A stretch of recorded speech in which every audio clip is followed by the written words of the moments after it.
Welcome to the Deep Dive. Today we're going to get into the details of the global market for portable oxygen concentrators, specifically looking at this year, 2025. That's right. We've got our hands on a pretty fresh market report. It's from Cognitive Market Research, published just last month, March 2025. And our plan is to really unpack it, pull out the key insights, figure out where this market stands and where it looks like it's heading. Exactly. It's a significant area in healthcare. And, well, the first thing that jumps out is just how big this market already is. The growth projections are also quite interesting. Okay, let's dive right in then, those big numbers. What's the global figure for 2025? So the report puts the global market size right now in 2025 at $3.92 billion US dollars. 3.92 billion. Okay, that's substantial. Definitely a major market already. It is. And it's not expected to stand still. The forecast sees it growing quite a bit, actually, reaching $6.11 billion by 2033. Wow. Okay, so 6.11 billion by 2033. What kind of growth rate is that? That works out to a compound annual growth rate, or CAGR, of 5.70%. That's for the period between 2025 and 2033. So pretty steady growth overall. 5.7%. Yeah. Right, and this is based on solid data, yeah, like looking back a few years. Yeah, exactly. They used 2024 as the base year for the calculations, and they looked at historical data from 2021 through 2024. So it feels pretty grounded. Good. Okay, so we had the big picture. Let's break it down regionally. Where's the biggest concentration right now? Right now, that's North America. They hold the largest share, over 40% of the total market. Over 40%.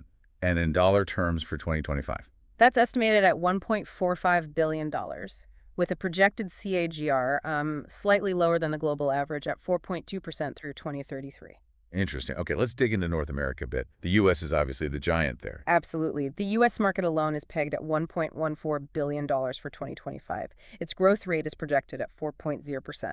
And the report mentions technological innovation as a key driver in the U.S. What sort of tech are we talking about? Well, things like making the devices smaller, lighter, easier to carry around. Also, probably smarter software, maybe better battery life, making them more efficient in delivering oxygen when needed. Yeah, that makes sense. Yeah. Smaller, smarter, more user-friendly. Okay, what about Canada? Canada's market is smaller, 174.05 million in 2025. But their growth rate is actually a bit higher, 5.08% CAGR. Higher than the U.S. Why is that? The report attributes that specifically to an increasing prevalence of respiratory diseases up there. Ah, okay. So a different primary driver compared to the tech focus in the U.S. Seems like it, yeah. And then Mexico comes in at around 132 million, 131.99 million technically, with a 4.7% growth rate. Okay. Let's cross the pond to Europe. What's the picture there? Europe's a big player, too, over 30% of the global market share. That translates to $1.14 billion in 2025, pretty much neck and neck with the U.S. figure, actually. Yeah, their growth. Their overall CAGR is 4.8%. So, again, pretty solid growth across the region. The report breaks down Europe quite a bit, doesn't it? What stands out? It does. You see different factors at play. For instance, the UK, with about $191 million and a strong 5.6% CAGR. That seems driven partly by its aging population. More elderly people often means more respiratory support needed. Right, demographics playing a big role. Definitely. Then you look at Germany, the largest market in Europe, at 225 million, with a 5.8% CAGR. There, it seems to be more about the adoption of advanced technologies, kind of like the U.S. trend. So a mix of drivers across Europe. Exactly. You've got France, Russia, Italy, Spain. They all have their specific numbers and slightly different growth rates, mostly between, say, 3.8 and 5%. But the overall story is consistent expansion fueled by both demographics and tech adoption. Okay. Now, the report highlighted one region as the fastest growing. Which one was that? That would be Asia-Pacific, or APAC. It holds about 23% of the global market right now, around $940 million for 2025. And the growth rate? That's where it gets really interesting. It's a CAGR of 8.4%, significantly higher than North America or Europe. Wow, 8.4%. What's fueling that fire in APAC? It seems to be a combination of things. China is the biggest market there, nearly 400 million, 395 million, growing at 7.9%. A big factor there is the increasing adoption of home healthcare, people managing conditions at home more. Makes sense. More home care, more need for portable devices. Exactly. But India is also really noteworthy. Smaller market currently, about $94 million, but it has the highest CAGR in the whole region, a whopping 10.3%. 10.3%. What's driving that specifically in India? The report links it to rising needs related to travel and mobility. Suggests maybe that people are becoming more aware of these devices and want solutions that let them stay active. That's fascinating. So Right. less about just home use and more about enabling lifestyle. Potentially, yeah. It shows how different needs can shape the market in different places, and you see strong growth elsewhere in APAC too, Japan, South Korea, Australia, Singapore, all showing KGRs well above, say, 6.5%. Southeast Asia as a whole is projected at 9.2%. So APAC is definitely the region to watch for rapid expansion. Okay, let's quickly cover the other regions. South America. South America holds a smaller share, over 5% globally. That's about $149 million in 2025, with a respectable CAGR of 6.4%. Key markets there. Brazil is the largest, around 64 million, growing at 7.0%. Similar to the UK, the report links this partly to a growing geriatric population. Argentina is next, about 25 million, but with a higher CAGR of 7.3%, which is attributed to rising disposable incomes. Affordability coming to play there. Seems like it. Colombia, Peru, Chile also contribute to that regional growth. Okay. And the Middle East. Even smaller share, around 2%.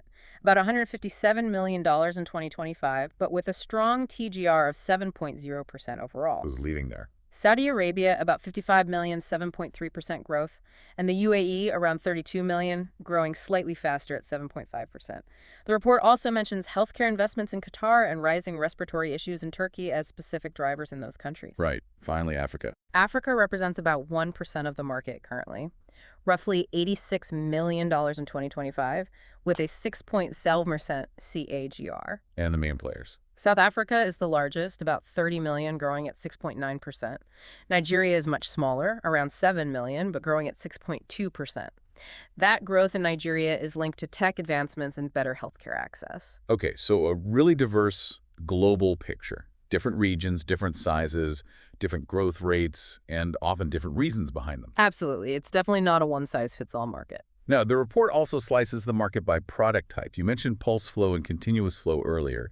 Can you remind us of the difference quickly? Sure. So continuous flow, like the name suggests, delivers a constant stream of oxygen nonstop. Pulse flow, on the other hand, is smarter. It delivers oxygen in puffs or pulses only when the patient inhales. Got it. Constant stream versus inhaled puffs. Which type is leading the market? Well, the report suggests continuous flow likely has the bigger overall share right now, Oh. probably because it's been around longer and is needed for certain conditions. But the pulse flow segment is the one growing the fastest, significantly faster, actually. Okay, why the rapid growth for pulse flow? It's really about the advantages for many users. Because they only deliver oxygen when needed, they tend to have much better battery life.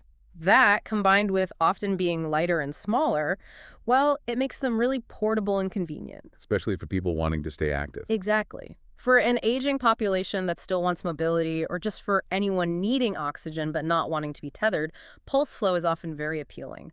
Plus, there's the efficiency aspect, using less oxygen overall. So lots of drivers for pulse flow. But continuous flow isn't going away. No, not at all. For many patients, especially those with severe COPD or certain types of sleep apnea, that constant, reliable oxygen supply is medically essential. You can't replace it with pulse flow in those cases. And as these chronic diseases become more common, and as even continuous flow devices get, lighter and easier to use, and insurance coverage improves, the demand for them remains very strong. So they'll likely continue to dominate in terms of overall share for a while. Okay, that makes sense. The report also looks at why people need the medical indications. Asthma and COPD were mentioned specifically. Yes. Interestingly, the report says the asthma segment currently holds the largest share. Really? I might have guessed COPD. Yeah, it's a bit surprising. It could be due to the sheer number of people with asthma, especially older adults perhaps, and how POCs help them stay mobile. But while asthma might be the biggest now, the COPD segment is the one expanding really rapidly. Oh, okay. That aligns with what we know about rising COPD rates globally. Exactly. COPD often requires long-term oxygen therapy, and the convenience of POCs, especially for home use, fits perfectly with that need. Sleep apnea and other conditions also contribute, of course. And finally, where are these devices actually being used, the end-use segments? Yeah. Home care, hospitals. Home care is the dominant segment right now, by far the largest market share. Which makes sense, given the push towards home health care. Totally. It aligns perfectly with wanting to manage chronic conditions, especially respiratory ones in the elderly at home. The convenience, the comfort. Plus, the devices themselves are getting better for home use, easier operation, longer battery life. But hospitals are also a growing market. Yes, the hospital segment is tagged as rapidly growing. Even though home care is bigger, hospitals are increasingly using POCs. Why is that? Flexibility, mainly. They allow patients more mobility within the hospital, maybe for rehab or just moving around. It's less restrictive than being tied to a wall outlet or a big tank. It can aid recovery and improve the patient experience. Plus, it potentially helps transition patients to home care more smoothly. Okay. So if we were to boil it down, what are the main forces really driving this whole market forward? The report really highlights three key things. First, the technology itself just keeps getting better. Lighter, smaller, smarter, longer lasting batteries. Makes them more appealing, more practical? Exactly. Second, the simple fact of the aging global population. Older people, unfortunately, have higher rates of respiratory A diseases. demographic driver. Right. And third, that clear trend we talked about, the growing preference for home health care whenever possible. Managing conditions at home is becoming the norm for many. Got it. Tech, demographics, and home healthcare preference. But are there challenges, things holding the market back? Yes, definitely. The biggest one mentioned is cost.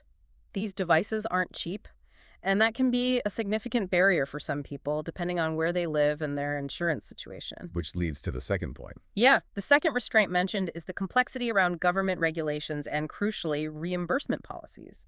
Insurance coverage varies wildly, and navigating that can be difficult, impacting accessibility. So cost and regulatory hurdles. What about positive trends helping things along? Well, there's a growing awareness among both patients and doctors about just how beneficial portable oxygen can be, not just for survival, but for quality of life independence. People understanding the value more? Exactly. And linked to the restraint, there are improvements happening in healthcare insurance coverage in some places, making these devices gradually more attainable for more people. Okay.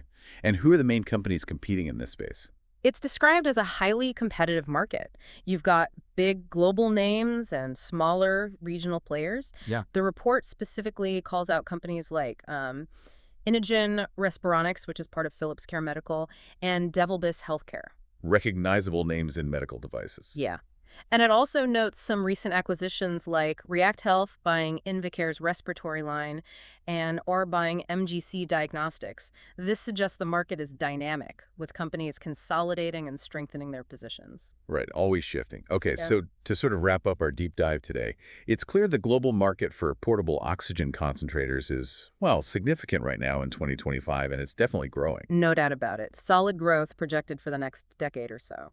And that growth is really powered by a mix of populations getting older, more people dealing with respiratory issues, and this big shift towards wanting healthcare at home. And we saw how that plays out differently across the globe, right? With APAC growing fastest, North America and Europe being the biggest markets currently, and specific factors like tech adoption or income levels influencing growth in different countries. Exactly. Different segments like pulse flow growing quickly Yeah. and home care being the dominant end use. Yeah, It's a complex picture. it really is. And, thinking about all this, especially the rapid tech advancements and this focus on personalized, convenient healthcare, it does make you wonder, doesn't it? Wonder what?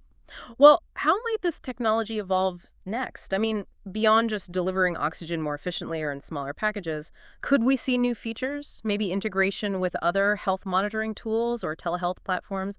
What could the next generation of portable oxygen therapy look like? That's a great question to leave people with. Thinking beyond the current device to what future integration and capabilities might emerge. Food for thought.